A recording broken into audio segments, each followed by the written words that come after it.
Hello everyone, welcome to Singra forest.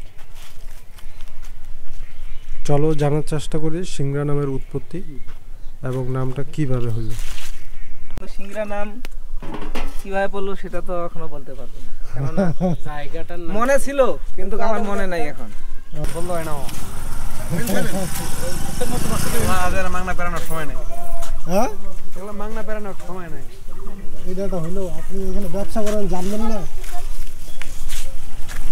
এগুলা জানতে হয় বাবা, এগুলা তো কমন ব্যাপার। কাকা আসসালামু আলাইকুম, আপনি কি এখানেই থাকেন? আচ্ছা, সিংড়া নামের উৎপত্তি কি বলতে পারবেন? কেমনে নামটা হলো?